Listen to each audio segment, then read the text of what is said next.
Welcome to this month's Climate, Environment, and Health monthly webinar series hosted by the MGH Institute of Health Professions Center for Climate Change, Climate Justice, and Health, the Massachusetts General Hospital Center for the Environment and Health, and Brigham and Women's Hospital. My name is Greg Fury. I'm the Medical Director for Climate and Sustainability at Brigham and Women's Hospital.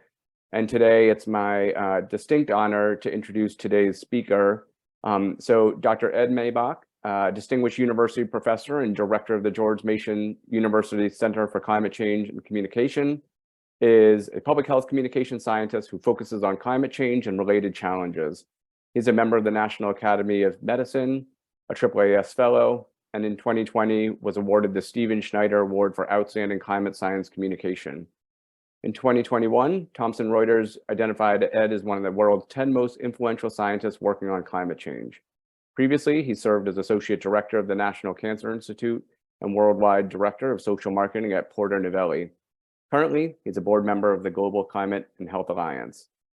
So we're really lucky to have Dr. Maibach here speaking to us today about a topic that I think is absolutely critical, really focusing on what we as health professionals can be doing to really address and limit warming.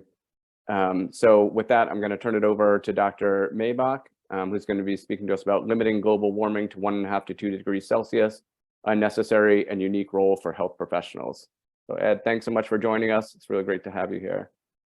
Hey, thanks, Greg, both for the invitation and the warm introduction. Are we seeing my slides?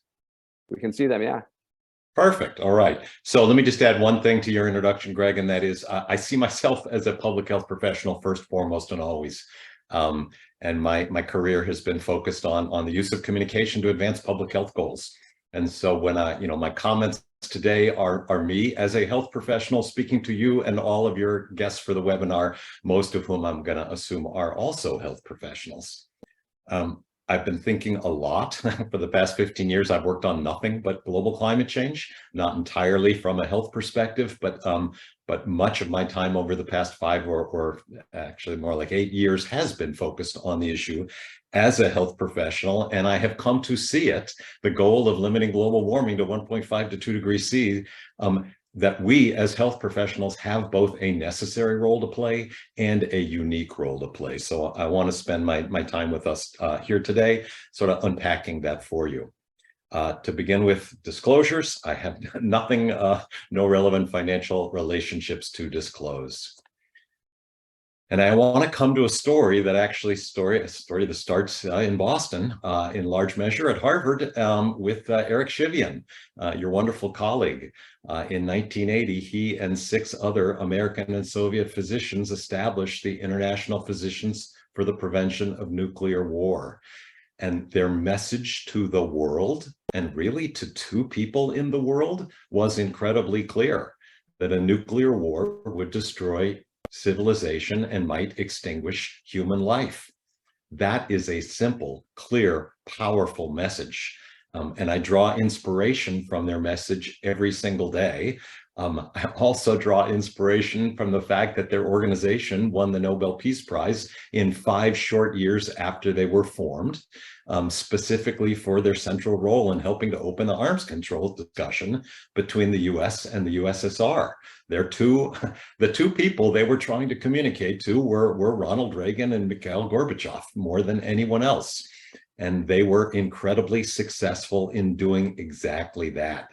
I have drawn from Mikhail Gorbachev's autobiography, Perestroika, published in 1987, to show you the impact of those 7 men's words to them. He said their work commands great respect, for what they say and what they do is prompted by an accurate knowledge and a passionate desire to warn humanity about the dangers looming over it. In light of their arguments and the strictly scientific data they possess, there seems to be no room left for politicking, and no serious politician has the right to disregard their conclusions. Wow. If only we could always, all of us could all the time be as effective as IPPNW were in their first 5 years. Later, 5 years after he published his autobiography, he actually sent their executive director a thank you note said, I want to thank you for your great contributions to preventing nuclear war. Without it and other effective anti-nuclear initiatives, this test ban treaty would probably have been impossible. And that is my inspiration for how the trusted voices of health, our trusted voices as health professionals, can create the opportunity for politicians to do the impossible. Which gets me to my sort of is my intro to why I believe we have a necessary role to play. I would, for those of you who don't know it, I would point you to the IPCC special report on global warming of 1.5 degrees C, a snappy title to be sure. It was their special report published in 2018, in which the leaders of the world essentially ask IPCC, on the heels of the Paris Climate Agreement, which was signed in or agreed to in 2015. But the goal of the Paris Climate Agreement was stated as limiting global warming to no more than 2 degrees C. And the leaders of the world said, well, is that in fact the right number, 2 degrees C? Would we be better? Would we be smarter to limit the warming to more like 1.5 degrees C? And this special report published in 2018, what gave the answer to that question? And the answer was incredibly simple and clear and powerful. And I find it to be helpful in reminding myself the final word on this slide, the final words on the slide, that every 1/10 of a degree of warming above and beyond 1.5 degrees C will have grave public health consequences. So lesson number 1 from their report, 2 degrees C is not safe. 1.5 degrees C would be a global goal, much more in line with global public health. And thirdly, that every 1/10 of a degree of warming above 1.5 degrees C will carry with it a profound public health consequence. And that is why I feel, one reason why I feel we as health professionals have to fight to keep the dream of 1.5 alive. With IPCC's most recent report, released, the AR6 report released last year in 2022, the UN Secretary General Antonio Guterres, a man of very plain words, he said there is no kind way to put it. We are sleepwalking to climate catastrophe. The 1.5 degrees C goal is on life support. It's in intensive care. By the way, I love his medical metaphors. Half of humanity is living in the danger zone now. Unchecked carbon pollution is forcing the world's most vulnerable people on a frog march to destruction now. And his most powerful words, delay equals death. Those are strong words from somebody who is essentially a politician. The fact that he is trying to help the world understand what's really at stake in medical and public health terms is, in my opinion, very powerful and a very clear signal to us that we need to rise to help him in this opportunity and in this challenge. Another way that I have come to think about why this is a necessary role for us is because our climate and our health actually share a common enemy. And I don't choose that word lightly, enemy, but fossil fuels are the enemy of our climate and our health. And I think it's very important and very clarifying to put it in those stark terms and shine a light on the fact that it's not just our climate. Fossil fuels are not just the enemy of our climate, but they are the enemy of public health as well. I have been in the public health field for 42 years now. It's been a wonderful ride. For most of that, almost all of that time, I had thought of tobacco as being public health enemy number 1. And I don't mean to diminish the threat of tobacco to human health and well-being. It is truly a profound public health threat. But when you take a step back and you look at the public health threat that fossil fuels you realize that, wow, while tobacco is in fact a profound public health threat and tobacco executives are profound public health enemies, the air pollution from fossil fuel alone is actually a bigger threat to public health than is tobacco. when you really get the full view of the extent to which burning fossil fuel harms human health, it's not just early mortality, premature death, but it is a whole range of different morbidities that begin even prior to birth. Exposure to air pollution is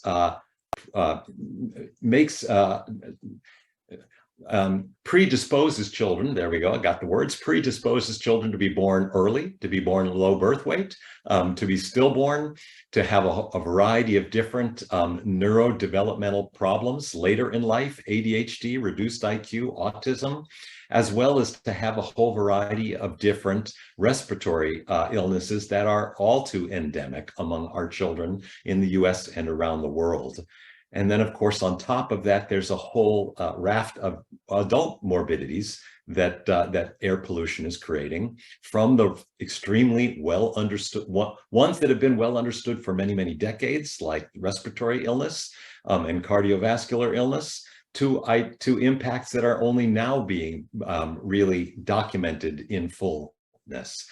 Cancer and particularly, I think, particularly relevant is the neurodegenerative diseases, Alzheimer and Parkinson's.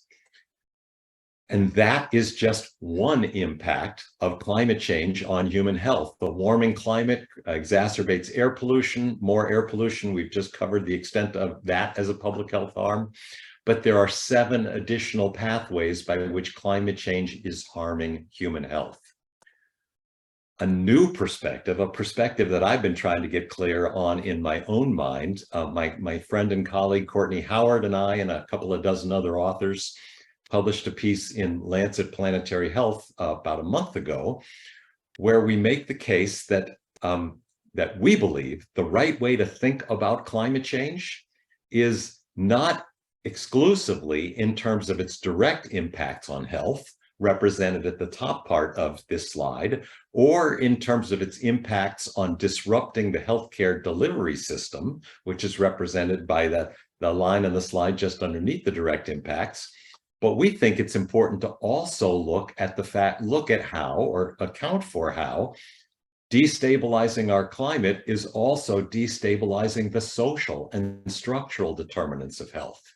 So fundamentally, the argument that we make in that paper is that the ecological determinants of health, climate change in particular, is truly the most fundamental determinant of health, because by destabilizing our climate, we're destabilizing the social determinants of health.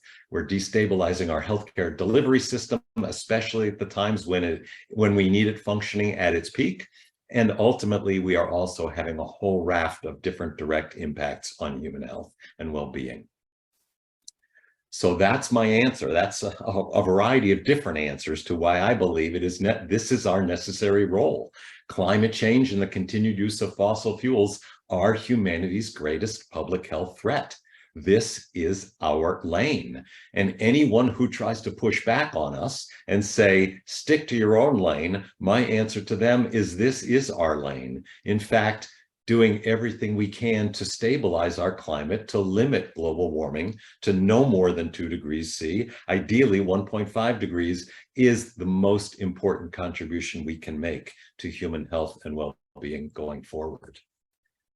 So the question arises, well, what's our unique role? How does that make us different than anybody else, any of the other segments of society who are deeply concerned and who are engaged in trying to ensure that we can achieve this goal? To give you the answer to that question, I actually have to take a step back and share with you what I consider to be my professional mantra. As a public health communication expert, somebody who's been studying this for more than 40 years, the one thing that I am more convinced, both my own contributions to the literature, but dozens, hundreds of other people's contributions, is that the public health communication campaigns that work, in fact, any communication campaign that works, they always have the same set of attributes. They feature simple, clear messages that are repeated often by a variety of trusted and caring voices. I realize that the final part of that sentence, who is trusted and who is seen as caring, is highly subjective, but as you'll see in a moment, it's highly relevant to who we are and the role, why I believe we have a unique to play here. My dear friend and colleague, Tony Leiserowitz at the Yale Program on Climate Change Communication and we run, since 2008, we've run a national public opinion polling project called Climate Change in the American Mind. Every 6 months since 2008, we've surveyed about 1,000 randomly selected Americans. Before we ask them any other questions about global warming, we ask them this question, and it's an open-ended question when we put it to them. What is the first thing that comes to mind when you hear global warming? And I think what their answers won't surprise you. The most common answer we get is either polar bears or other forms of what are called charismatic megafauna, animals that lots of us care a lot about, but that don't live in our backyards, that we see as distant from us psychologically as well as geographically. So the fact that the most common thing that comes to mind is polar bears is interesting, not at all unexpected, given how frequently polar bears appear on the magazine covers of magazines about special issues on climate change, but not necessarily very helpful in terms of creating greater public engagement in the issue. The next most common reference that we get in response to that question, they tend to be sort of abstract references to science, climate science, the Keeling curve, as represented, for example, in this slide. The problem with that is people don't, references to science, again, would indicate to us that people aren't seeing this fundamentally as a personally relevant issue. They're seeing it as an issue relevant to scientists, which is all well and good, but again, it means it's somewhat psychologically distant to people who give us this answer. Probably the third most common answer we receive, often Al Gore himself is mentioned, other politicians are mentioned, but the generic category is politics. And when people tell us the first thing that comes to mind when they hear global warming is politics, it is almost never a good thing. It is almost never an indication of their concern that politics is slowing down societal response. It's usually an allegation that politicians on the other side of the political continuum from the respondent are creating the problem. They are the problem. I couldn't count on all of our hands and toes, how many times we've heard about Al Gore being the problem, which is, it's obviously ludicrous, but on the other hand, it certainly is very illuminating in terms of what is top of mind in terms of how many people think about global warming. In recent years, we've started to hear more references to weather, extreme weather, like hurricanes. And I would contend that that's very helpful. I would also contend that a lot of work I do with the TV weathercaster community in America is to thank for that. Weathercasters have rolled up their sleeves over the past decade, and they are now doing their part to help Americans understand that climate change is changing the weather in their community and not for the better. But what we never hear, absolutely never hear in terms of a top of mind association with global warming is this: the health of my child, the health of my grandchild, the health of children anywhere. That is a personally relevant association that we know from our research helps to engage members of the public when they think of it as plants, penguins, and polar bears, when they think of it as science or politics, unhelpful, when they think of it as the impacts on our loved ones, on our children and grandchildren, on our neighbors, on my father-in-law who wears an oxygen tank to get through his day because of his chronic obstructive lung disease. Those are personally relevant associations. And this begins to illuminate why I think we have a necessary role to play in helping limit the warming to 1.5 degrees. Currently, it is certainly the case. It's actually long been the case that most Americans understand that climate change is happening. But it is still the case that most Americans see it as a distant threat. It's increasingly less the case, but it is still the case. So I would say it's safe to say that on average, many Americans are seeing it as a more and more proximal issue to them in time, in space, and in species. But still, on average, most people see it as somewhat distant. It is not seen as personally relevant by the majority of Americans just yet. We're getting to that inflection point. We're getting to the 50% mark, but we still have a long way to go to help Americans understand the reality that climate change is already happening in their backyard. It's not just a 2100 issue. It's not just an issue in Bangladesh and sub-Saharan Africa. And it's definitely not just an issue for polar bears. It's happening here, now, and to us. And again, this is another reason why I think health professionals have a unique role to play, because we've learned that the climate and health narrative helps to realign this systematic misperception. Second point. The point of trusted and caring voices. We are those trusted and caring voices. This is data from Ipsos, a global polling firm. This happens to be the aggregate from their 2021 poll. I actually have a 2022 slide. I forgot to swap into it. They just released that data recently, but it is exactly the same. Doctors, nurses, pharmacists, other health professionals, they are the most trusted voices in countries around the world. And the same is true here in the US. This is data from our 2022 Climate Change in the American Mind poll. We asked people, how much do you trust or distrust each of the following as a source of information about global warming? On the left is all registered voters. And as you move across the slide to the right, you get to only the conservative Republicans. I've highlighted for you in the red rectangles, the people's responses to trusting their primary care doctor, and in the blue rectangles, their trust in American Medical Association. Their primary care doctors, we chose that because their primary care doctor is not an abstraction to them. That's a living person that they have a relationship with. The American Medical Association is somewhat of an abstraction. It's institutional trust. They were our choice to represent institutional trust in health and medical voices. You can see a very clear pattern here that among all registered voters, primary care doctors are right up there in the top 5, number 4 slot, following NASA, friends and family, and climate scientists. But when you shift across to the other side, to the Republican side of this slide, you see a very different picture. They are some of these other sources, like climate scientists, drop down a bit, and primary care doctors rise up a bit in terms of being a trusted source.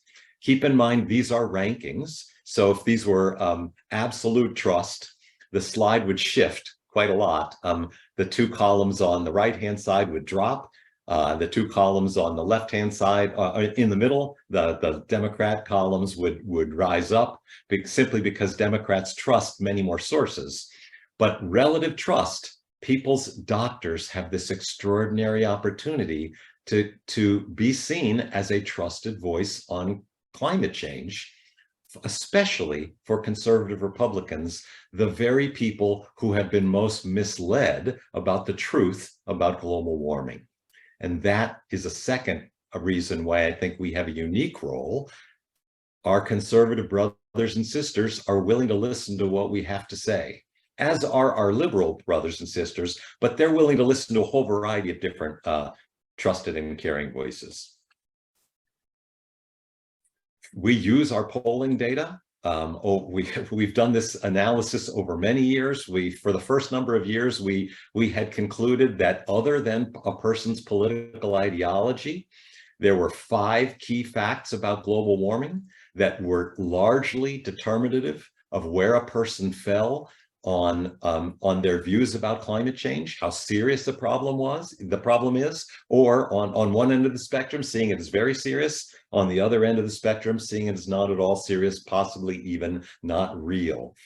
And those 5 key facts that we used to talk about based on our earlier surveys were: it's real, that global warming is happening; it's us, that human activity, primarily the burning of fossil fuel, is the main cause; that the experts virtually all agree this 97% level of scientific consensus is an extremely conservative estimate of the scientific consensus. In 2020, for example, 100% of the 20,000+ articles, peer-reviewed articles about climate change, 100% of them were in concurrence with the view that human-caused climate change, that human activity is in fact warming the planet.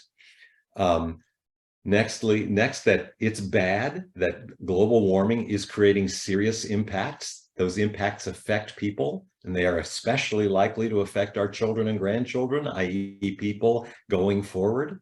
And the impacts that we can talk about are the human health impacts, which I'm going to show you in a moment, are of particular concern to most Americans.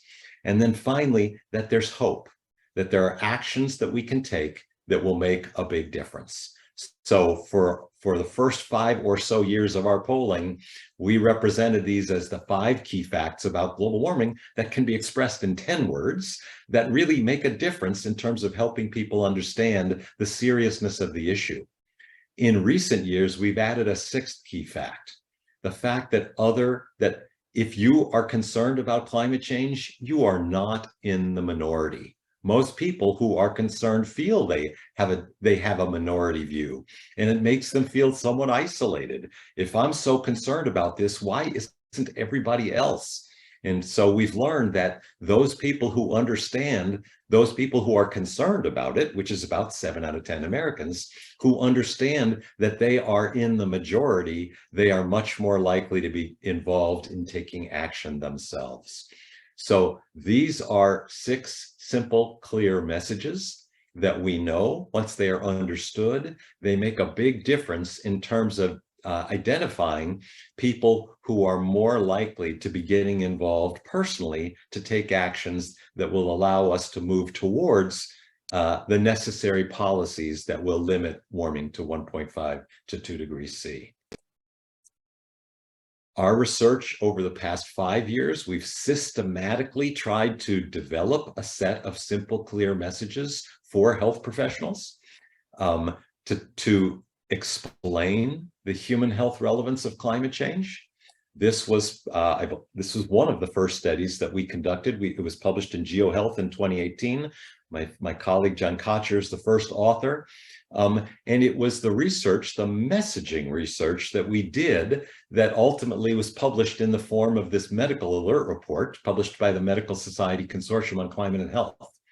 And what we did is we summarized very briefly in no more than 150 words, each of the 8 pathways by which climate change is harming human health: air pollution, extreme heat, extreme weather, vector-borne illness, waterborne illness, foodborne illness, hunger and malnutrition, and the mental health impacts. And as part of that 150 words, we also clarified who is already most likely to be harmed by these impacts and who is most likely to be harmed going forward. So just to sort of oversimplify, it tends to be babies, children, and pregnant women, older adults, people with chronic illnesses, people who earn their, people in low income and communities of color, and people who who have no choice but spending an inordinate amount of time outdoors, like outdoor workers.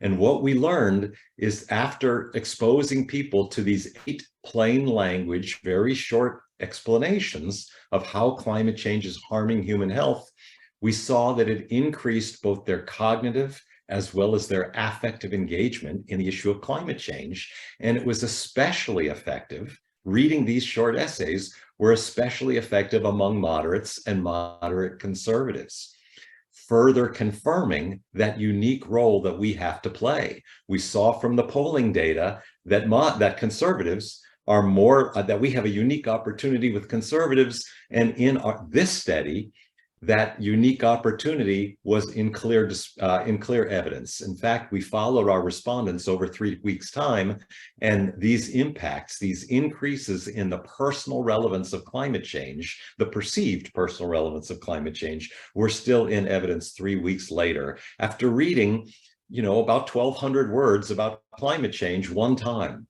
A very minimal education-based intervention had a lasting effect on enhancing perceived personal relevance of the issue.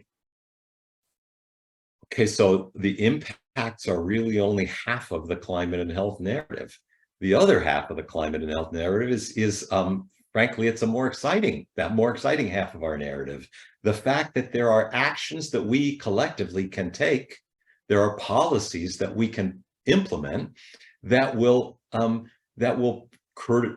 create incredible pathways to improve both our climate and our health. And those 5 pathways are essentially clean renewable energy and reducing energy waste, climate smart foods, farms and food systems, supporting clean and active transportation, improving our buildings and our homes, and improving our communities so that they are more climate ready. These are 5 policy pathways that our research shows that members of the public, including many conservative Americans, they see these as a better future. These are policy pathways that many Americans support for a whole set of reasons, sometimes for reasons that have nothing to do with climate change. They also happen to be pathways that we as health professionals have long supported for reasons that have nothing to do with climate change or global warming. And the important thing to realize about these policy solution pathways is that the climate benefits of these measures, they take years to accrue, and they accrue in small measures in communities worldwide, small amounts in communities worldwide. And our behavioral economic colleagues, behavioral economists, the single most important thing that they share with us at every opportunity is that people, including policymakers, we are reluctant to make investments in actions that only will pay benefits in the distant future, and that pay benefits largely for others more so than ourselves.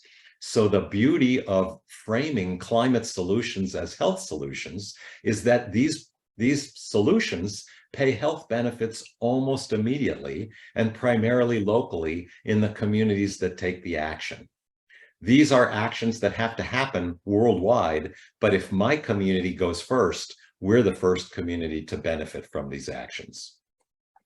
And we've now, in a study published in 2021, we actually tested the same types of climate and health impacts that I showed you from the prior study. In the context of these same policy pathways to climate and health solutions, and we tested them in the context of affirming the helpful social norms that I talked about a moment ago, that lots of people care, and there are enough of us that care to make these kinds of put these kinds of policies in place. We found that all 3 types of information have benefit in terms of activating people to take climate advocacy measures. Of these, it's important to show the health impacts, it's important to talk about the policy solutions, it's also important to affirm the existing helpful social norms. Of the 3, solutions has the biggest impact. I'm not saying I'm not only encouraging you to talk about the climate and health policy solutions, but also talk about all 3, but just know that if you only talk about the health impacts, you're leaving the most powerful activator of public engagement on the table. In this piece of research, we found that these messages weren't more effective with conservatives, but they were equally effective with conservatives as with liberals, which I see as a huge victory, because it's our conservative brothers and sisters who do have it's most important that we cultivate them in building public will for political will, because it's their political leaders who are really right now the least on board with taking the necessary actions. one last element of what I consider to be the climate and health narrative. This is quite new. We tested it last year. We're writing the paper now. We hope to have the paper under review in a week or so. But if these climate and health solutions are so good, if they're nearly even half as good as what I represent them to be, why haven't we taken those actions already?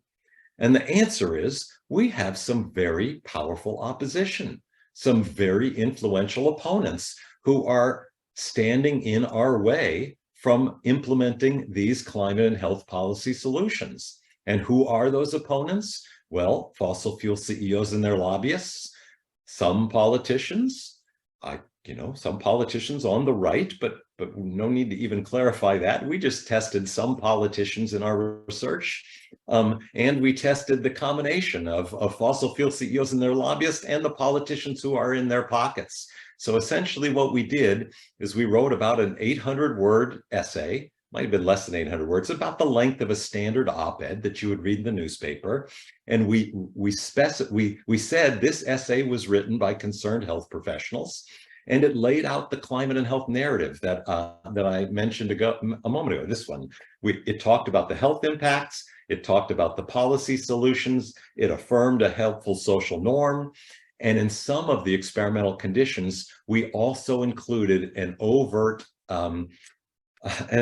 shout out, if you will, a point out to who our opponents are. And we tested all three conditions: fossil fuel CEOs and their lobbyists, some politicians, and then the combined group of opponents. And what we learned is that by pointing out the opposition, any one of these three, but particularly these three together, it actually further enhances the likelihood that people will support enactment of these climate and health policies and will become more likely to take advocacy action themselves.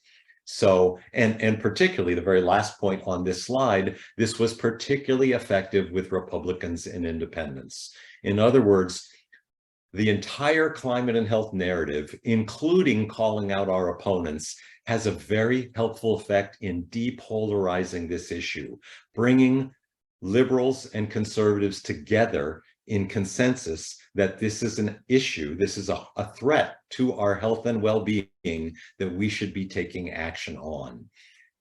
Thus, this is one of the reasons why I have concluded that we have a necessary role here. The climate and health narrative makes the problem personal. It brings the benefits of solution into the present, into our communities, and ultimately helps to build political will across the people across the political continuum for the very types of solutions pathways that we most need to pursue. So what can we do? What can we as health professionals do to help? Well, number one, we can join what I call the climate and health movement. We don't have to act individually. As a matter of fact, I would contend we are always more powerful when we act together than when we act individually. So joining the climate and health movement is the most important action that all of us can take. I'll tell you how in a moment. Tell you one way in a moment. Second thing we can do is we can engage the public, because our theory of change is that when you build sufficient public will, it is a very powerful strategy by which to build political will. So engaging with the public in any one of a number of different ways helps us build political will. Ultimately, we need to build helps us build public will, Ultimately, we need to build political will. So the third thing we can do is we can engage directly with policymakers and make sure that when we do engage with them, we are engaging as health professionals in their district, whether that district is their city, so engaging with our mayors, our city council members, whether it's our state capital, engaging with them, again, as a health professional to try to get better state public policy, or engaging with our federal representatives. We're all entitled to, and we all should be engaging as citizens, but when we engage as health professionals, it's even more powerful. The third thing we can all do, or not all of us, but many of us, we can conduct research of consequence. I'm trying really hard to figure out how to use my program of research to have as much consequence as possible to bring my fellow health professionals into this opportunity with me. I hope you can, I hope I've role modeled that successfully. Each of you who conduct research, I doubt many of you do communication research, but that's okay. There's so many ways that you can tweak your program of research to be relevant to this opportunity. And then finally, we can lead by example. In reality, in truth, our individual contribution to the problem is minuscule. There are almost 8.5 billion people on the planet, and we are only, while we have a larger carbon footprint than most of those 8.5 billion, our individual contribution isn't that large. But by leading by example, we actually build our own sense of efficacy. We build our own sense of agency that, hey, we're doing this, we're walking the talk. And that heightens our credibility as well. Research by Shazeen Attari, has shown that people who are engaged in leading the fight for our climate, when they walk the talk themselves, they are seen as more credible. I know it's trite, but I love this expression. I won't even bother reading it. Instead, I'll simply go to my mashup, my contribution to Margaret Mead's words. Never doubt that simple, clear messages repeated often by a variety of trusted and caring health voices can change the world. That was why I led with the IPPNW example. I absolutely believe it to be true. I absolutely believe we as a community have an extraordinary opportunity. The Medical Society Consortium on Climate and Health is a program of my center at George Mason. I hope all of you are members of an organization that's part of the Medical Society Consortium. Our full membership is limited currently to medical societies, but we have lots of nursing and public health and social work and other health professional societies as affiliate members. Our theory of change, as I've already sort of indicated to you, is by you collectively using our activating health voices, we have the opportunity to engage with the public, to heighten their concern about climate change among voters across the political continuum, who also then will engage with their elected officials, their policymakers. And we too, as health voices, can engage directly with those policymakers. So this sort of trinity of actors has the opportunity ultimately to build the necessary political will to put these policy and health solutions into place. It's smart public policy for a whole variety of reasons, not the least of which is because it's the right thing to do to stabilize the ecological determinants of health, and it's the right thing to do in terms of creating profound immediate health benefits in communities across the nation and across the world. So this is just one last data slide from our Climate Change in the American Mind surveys. Before we launched the Medical Society Consortium in 2016, and again 4 years later in 2020, we asked a set of questions. We asked people, do they think the following conditions would become more or less common in their community over the next decade as a result of global warming? All of these are health conditions.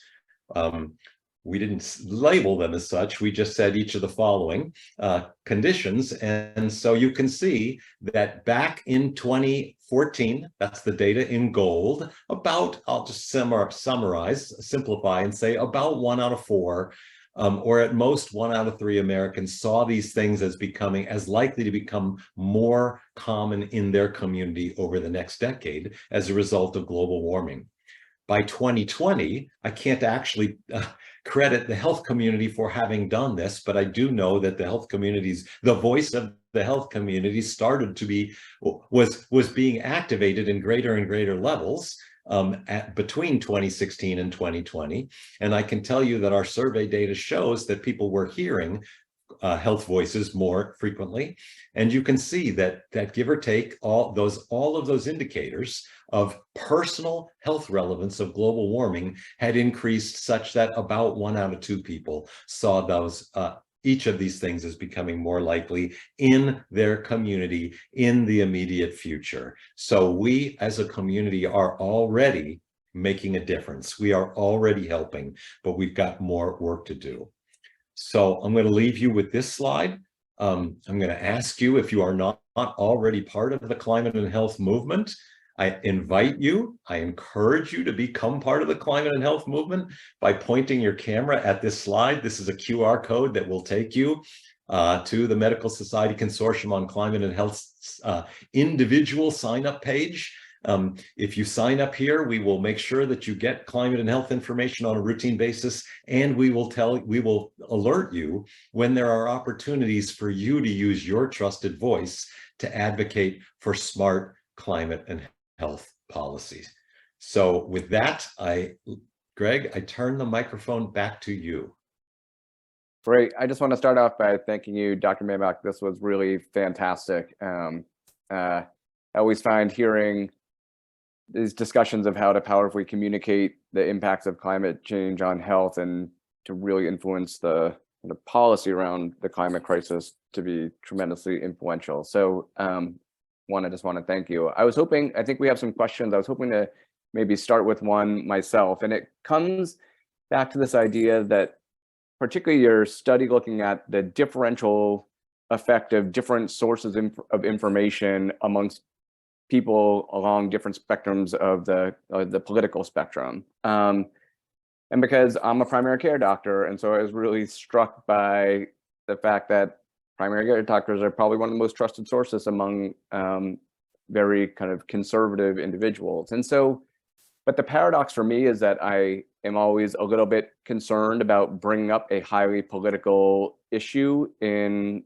a clinical encounter with patients, particularly if I perceive that that person is going to be more kind of, I would say, like hostile towards that argument. Yet what you describe is essentially that is actually the group over, like I more than anyone has the potential to influence that group. So I guess I'd be curious if you have thoughts about kind of how to reconcile that paradox, and more generally your thoughts about introducing these conversations into clinical into our clinical encounters with patients. Yeah, so I think there are two issues there, Greg. One is, do you as a health professional want to potentially antagonize a conservative patients, or just frankly conservative members of your community by tackling a highly politically polarized topic? And then the other part of the question is, does it make sense to even bring this into the clinical encounter?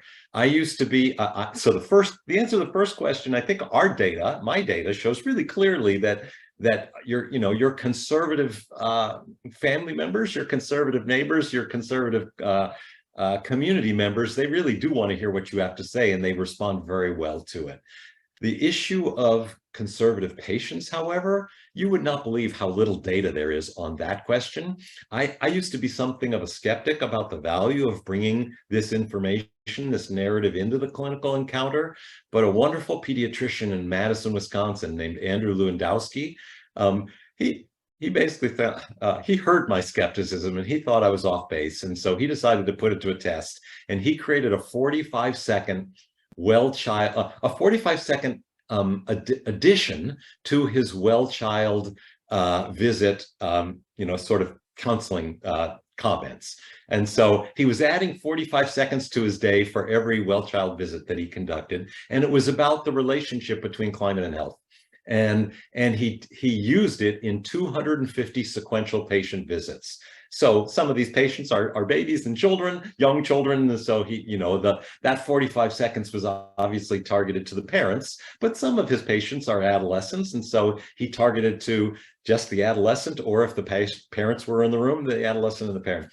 And then he sent all of those 250 families a little follow-up survey at the end of the day, just to gauge their reaction. Like, did anybody take offense, was fundamentally what he was looking for. And it's a very minimal study, but it's been published. It was published in the Journal on Climate and Health. And the answer was, while Madison is far more liberal than most parts of Wisconsin, and therefore more of his patients came from liberal families than conservative families. He had plenty of conservative families in those two, in that cohort of patient visits. And virtually the vast majority of them, including the vast majority of his conservative families, reacted pretty well to it. They said, no, that was interesting information. I found that to be, or we found that to be helpful. And some of them even said they had taken actions as a result, or were considering taking actions as a result. It's only one study, so it's not really a rigorous answer to your question, but the one and only study I'm aware of certainly suggests that it's less risky than you might imagine. Yeah, that's good to know and inspiring. So I'm going to switch to some of the questions that have come up in the chat here. So the first one is, I'd like to expand further on the underlying causes of climate change and related solutions. While burning fossil fuels is the direct cause of global warming, it's actually driven by our unsustainable consumeristic lifestyles. Any thoughts on how to address overconsumption as a top policy solution? Yeah, I understand the question. I understand the point behind the question. I actually feel, one of the reasons why we need simple, clear messages is because people, as incredibly capable as we are, people don't deal well with complexity. And from a communication science perspective, the reason why I have concluded that we need simple, clear messages, and we need a very small number of simple, clear messages, is because the evidence is really clear that the more we say, the less we're heard. And so I actually feel very strongly that the more important proximal goal is to decarbonize the world. And a big part of the problem with overconsumption is the type of energy we use to produce those goods and services. If we can decarbonize the production of those goods and services, we've actually done the most important thing to take the fangs out of overconsumption. So yes, I'm totally sympathetic to the question and to the goal, but I'm going to focus my own efforts on helping people understand what they personally can do to decarbonize their own lives, but more importantly, what our community, what our state, what our nation, and what the world can do to decarbonize our community, our state, our nation, and our world, because it actually doesn't require that we do away with anything we need. We need energy. We don't need fossil fuel energy. We have a better source of energy that we can quickly scale up worldwide. So taking things away from people, they often will be resistant to that. But offering people better alternatives, usually they will embrace that.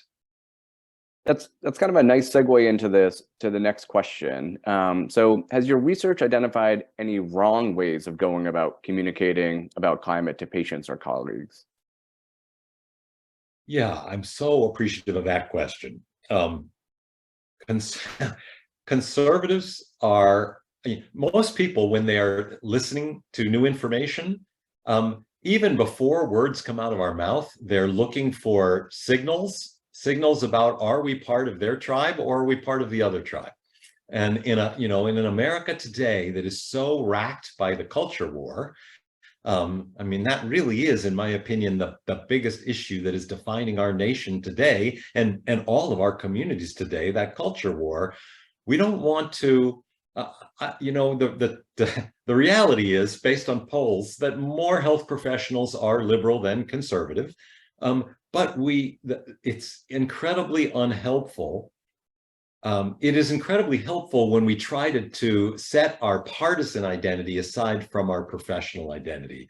So when we're trying to share what we know about climate and health, try to keep it about climate and health. Don't introduce all of the other, if you happen to be a liberal, don't introduce all of your other liberal concerns into the narrative, because that actually will undermine your effectiveness.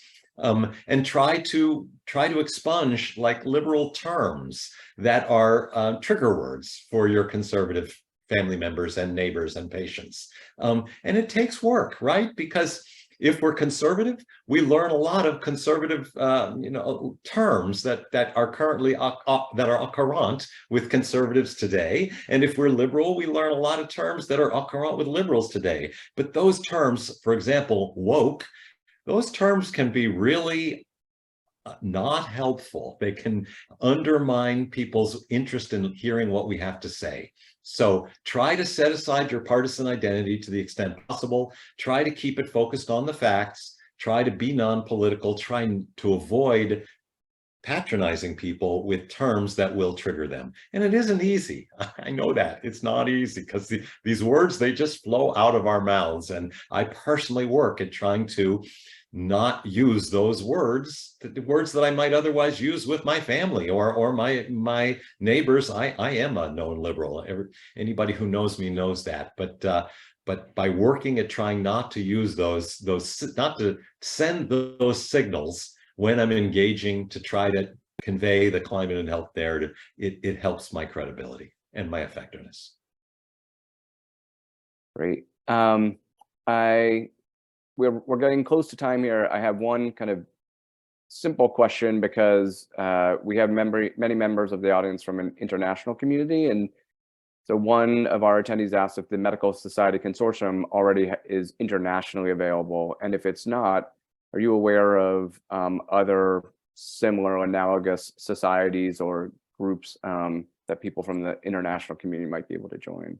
Yes, thank you for that important question. The Global Climate and Health Alliance, I'll say it again, Global Climate and Health Alliance is a membership organization that includes the Medical Society Consortium on Climate and Health. We are a U.S. member of the Global Consortium on Climate and Health.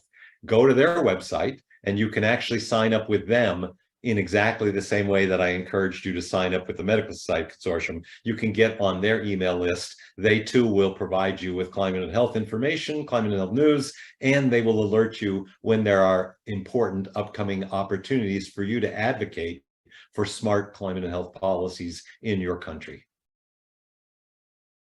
Wonderful. Well, I just want to take this opportunity to thank you again, Dr. Maibach. This was really enlightening, and it was such an honor to have you speak to our group.